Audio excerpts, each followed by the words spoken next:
রাইতে বিরাইতে বিভিন্ন জায়গা যাওন লাগে তো আমি দেখছি পুলিশ যে তারার লগে মিটিং করে এটা মাইকে কন যেত না। দুষ্ট অসৎ উপায় অবলম্বনকারী লুটতরাজকারী অবৈধ পথে টাকা কামাইকারী ওই মানুষগুলোর সাথে পুলিশের সখ্যতা হয়, থানা কিন্না ফালায়, পুলিশ বাহিনী কিন্না ফালায়। আমরা দেখেছি যে গত সরকারের আমলে আমরা দেখেছি পুলিশ বাহিনীকে দলীয় ক্যাডারে পরিণত করা হয়েছে, ঠিক কিনা বলো?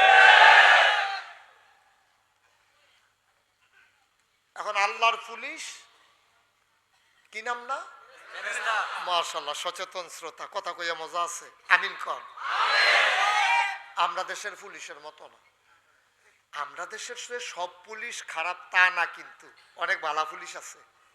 আমার একবার মনে আছে মাহফিল ছিল উত্তরবঙ্গে, তো ওইখান থেকে আমি বিমানে আসলাম ঢাকা সৈয়দপুর থেকে। ওইখান থেকে ঢাকা থেকে চলাম, পরের দিন মাহফিল হলো কক্সবাজার।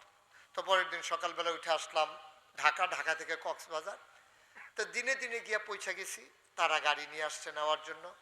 তাই বললাম ভাই, অনেকে তো কক্সবাজার ঘুরনের লাগে আইয়ে, আমরা তো আর এই সময় পাই না, যদি কিছু মনে না করেন, আগে যেহেতু আইয়া ফুরছি কক্সবাজারটা কিন্তু ঘুরান দিয়া চাইয়া লাইলাম, মাহফিল তো রাইতে না, কোনো অসুবিধা হইব নি? কই না, কি অসুবিধা? আমি কই না, কক্সবাজার ঘুরলাম কি রে, হাতিয়া নিয়ে আবার কমাইলাম? কই না, হাতিয়া রে, এটা কথা হইছে, কত দিব এটা সিদ্ধান্ত হইয়া রয়েছে, অসুবিধা।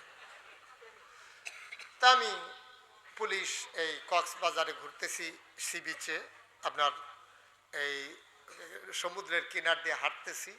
এমন সময় দেখি একটা পুলিশ দূরেতে আমার দিকে দিছে দৌড়। আমার লগের বেটা কয় হুজুর দৌড় দিয়া লাগ।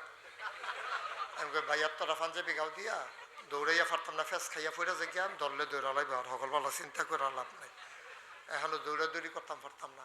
পুলিশে কাছে আইয়া সে আমার আঞ্জা দিয়া দৌড়া একটা সিফা দিছিল। আমি মরমরি আওয়াজটা শুনছি সিফাটার লগে। আমি গেলাম বাইরে কিতা করতেছেন? কয় মহব্বত। আমি কই কয়বার করবেন? কয় 3 বার। আমি একবারে তো হাড্ডির আওয়াজ কইরা লাইছেন, আর মহব্বত লাগবে না। পরে দিয়ে আবার চোখের পানিও মুছতে আছে। আমি কান্দেন কি রে? কয় হুজুর আমরা বাড়ি কুমিল্লা। আমি কই সিফার নমুনায় বুঝছি, কুমিল্লা তারা সারা এমনি সিফা দিতে পারে না। তো পরে এক কইতাছে হুজুর কতদিন ধরে আপনার দেখি না, আপনি দেখা মায়া লাগছে, কানতে আছে, চোখের পানি মুছতে আছে। আবার রাস্তাঘাটে অনেক সময় পুলিশ বলে যে হুজুর রাস্তাটা তো ভালো না, একটু আগাইয়া বাসায় দিয়ে আসি। আমি ওকে ফাইন, দিয়ে আসলে দিয়ে আসতে পারেন। তো পুলিশে আবার নিয়ে বাসার দিয়েও আই। তো খারাপ যেমন আছে ভালো কথা আছে নাকি নাই?